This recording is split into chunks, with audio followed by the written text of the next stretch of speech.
शाम जो मां वापसी थी वञा पियो त ओचितो दिलि में ख़्याल आयो त हाफ़िज़ साहिब काॾे थो वञे पंहिंजी मस्जिद में तो ईद जी नमाज़ इजाद करे पोइ थो वञे। मुंहिंजे में यार ख़्याल ईंदा आहिनि, कंहिंजी दिलि में कंहिंजा ख़्याल, कंहिंजी दिलि में कंहिंजा ख़्याल, कंहिंजी दिलि में कहिड़ा ख़्याल मां सम्झुसि कोन।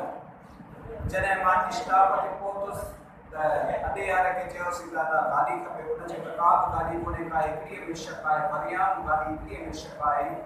मां इहो थोरो मां तव्हांखे पंहिंजो राज़ पियो ॾसियां। हिकिड़े बुज़ुर्ग अल्लाह जे वली इशारो कीअं थो इशारो मिले त उनखे पहिरियां बि चयल हुयो हिकिड़ी गाॾी आहे जंहिंजो नालो आहे वरियाम। के हिते वेठा हूंदा उन्हनि खे ख़बर पई हूंदी गाॾी आहे, बस जो नालो आहे वरियाम। उहा गाॾी आहे जेका झेलम वेंदी आहे। मूंखे वञिणो हुयो मुकिला, झेलम वेंदी आहे, उन में शक आहे अची वञे त सही आहे, फलाणे टाइम ते ईंदी। अधु कलाक वेठासीं, 7:30 बजे पंहिंजे घरां निकितासीं। रोड में रस्ते में इहो ख़्यालु आयो, अॾे ते पहुतासीं, हुन सां ॻाल्हियूं ॿोलियूं थियूं। हुन चयो त 2-3 मिंट तव्हां वेहो, तव्हांजो गाॾी अचे पोइ हिन में तव्हांखे बीहारे था छॾियूं। नज़रूं हुयूं, बस अचे, हथु ॾिनोसीं, का न रुकी। वरियाम गाॾी आई, उहा बि निकिरी हली वई। न त छा बि थी पए वरियाम गाॾी ज़रूरु उते रुकंदी आहे, बीहंदी आहे, न रुकी ऐं वई हली।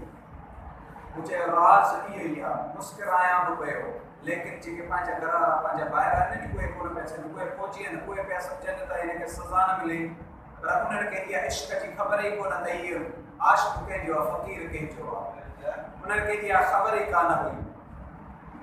त 2-3 कलाक बीठासीं, सवारी न मिली। मूं चयोमांसि यार हलो त हलूं था, हाणे सुबुह जो ॾिसंदासीं। भला मां यूनिट में कॉल करे थो सघां, फौज असांखे अलहमदुलिल्लाह पहुची आहे। त मां पंहिंजो फौज खे करे छॾियो आहे। त साईं मूं छा पंहिंजो साईं कराए ॾिनो आहे मूंखे फौज। त असां करायासीं, मोटरे वारा बीठा, मोटरे वारी पुलिस बीठी, राज़ पे ॿुधाए, नाराज़ बि न थी वियो त साईं पंहिंजो थो बयान शुरू करे। न मां पंहिंजो बयान, मां गुनाहगार, मां अदना तव्हांजो गुलाम, त साईं जो बि गुलाम, हिते जेके बि आहे मां उनजो गुलाम। त पुलिस वारनि खे चयोसीं साईं असांखे सज़ा लॻंदी, सुभाणे जेकॾहिं न पहुचंदासीं असांखे गाॾी खपे। जेका को मसइलो सही न आहे, 2 मिंट ते वियो, जेको आहे सो पहिरियां चइनि त असां गाॾी कोन करे ॾींदासीं। साईं ग़लति कमु ई कोन कयो, मन 2-3 रुपया ॾियनि, तव्हांखे पाण ख़बर हूंदी। त इन पोइ मूं ॾियणु हाफ़िज़ क़ुरान आहे। चयो जी सर, अच्छा चलो तुंहिंजे कारण मां गाॾीअ खे ॾिसां थो।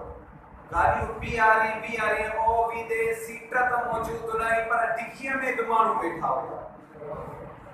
डिकीअ में बि माण्हू बीठा, सवारी न मिली।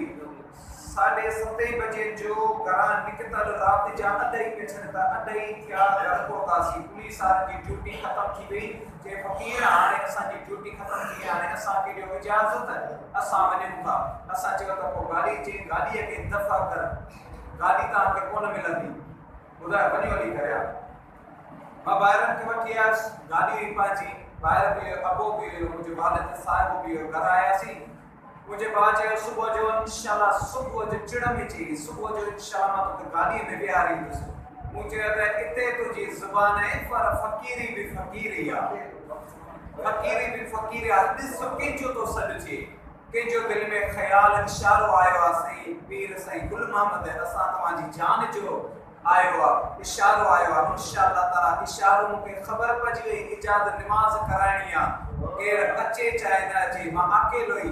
साईं अहमद साईं असांजा वॾेरा साईं बुज़ुर्ग भई ईंदा, इंशाअल्लाह ताला मूंखे यकीन हुयो ईंदा।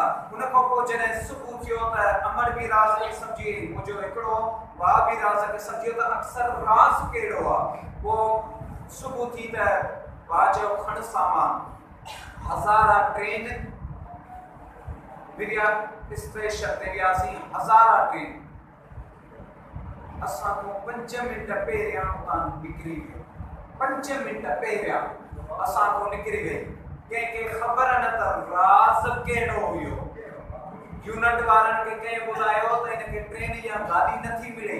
यूनिट वारनि ख़ुदि पाण फ़ोन कई त ओ फ़क़ीर अब्दुल क़दीर बस कर यार, कहिड़ा राज़ पंहिंजे बुज़ुर्ग खे कहिड़ा राज़ ठाहींदो। इन्हें कजा पेरी बिना बी बिना टी बिना चौथी बिना 25 तारीख घरां निकल जाए 6 तारीख के हाजिरी भराए हाजिरी हुआ जेके अल्लाह ताला चाहिए शेर पढ़ दुनिया जिसे चा